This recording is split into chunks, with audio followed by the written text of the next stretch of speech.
everybody. I'm here making this video today because I want to talk to you about the Five Nights at Freddy's book, The Silver Eyes. I just got it for my birthday, which was 3 days ago, and I've already finished the whole thing.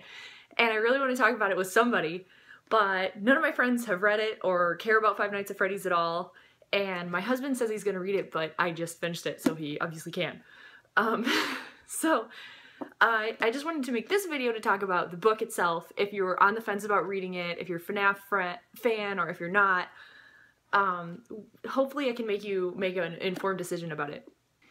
So, a plot synopsis of the book, basically what the back of it says in general is that it's been 10 years since the murders at Freddy Fazbear's Pizza, which if you follow the games you know about, but if you don't, 5 children went missing and they never found the bodies at this Chuck E. Cheese knockoff restaurant. And now it's been 10 years since then, and the kid whose dad came up with the restaurant has come back to the town where the restaurant was for sort of a memorial service and like a scholarship ceremony done by the kids, like the parents of one of the victims. And then it just deals with her coming home and everything connected with that and her meeting her old friends.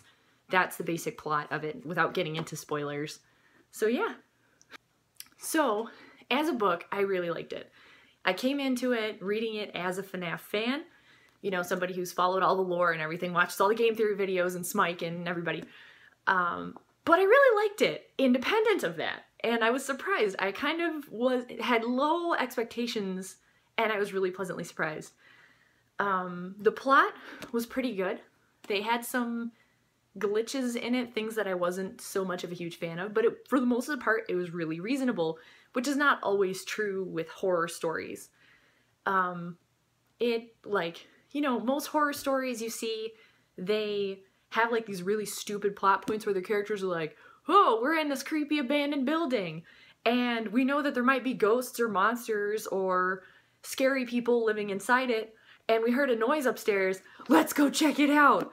And you're just like, what are you doing? No real people would do this. There were only like 1 or 2 moments that were kind of like that. Ooh, my hand is invisible. And there were only like a couple of moments that were really like that. And I really appreciated that about the book, that for the most part, the characters made really good decisions. Things that I was like, okay, yeah, I would do that too if I was in this situation. And speaking of the characters, I really liked them too. They were realistic. Like, most of the main characters were teenagers, and they weren't insulting teenagers. Somebody who was a teenager in the not-so-distant past, I hate reading books or seeing TV shows where teenagers are shown as these, like, super overly dramatic people that have not a single reasonable thought in their heads. And this book really didn't do that. There were some, like, goofy, silly moments that the characters had where they were just being teenagers, like flirting with each other, being silly. But for the most part, they were people whose lives had been affected with grief, and they reflected that really well. And I think for the most part, they did a really good job with the characters. As far as the horror goes, I liked that part too. Even though I knew most of the backstory, like all of the backstory and all of the things leading up to this book's creation, I really liked the horror. There were a lot of moments where I was sitting on the couch reading it, just going, no, no, no, oh my gosh, run, ah! Because I was really worried for the characters in it, because I really didn't know what was going to happen.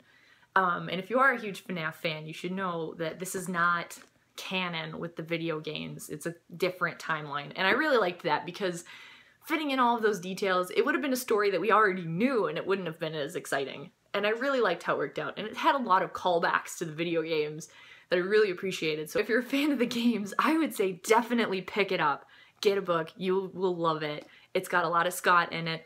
And the co-author, Kira, she did a really good job. I'm guessing that she probably wrote most of it, because Scott Cawthon's just a video game creator. I mean, he's obviously a very brilliant person, so maybe he did write a lot of it.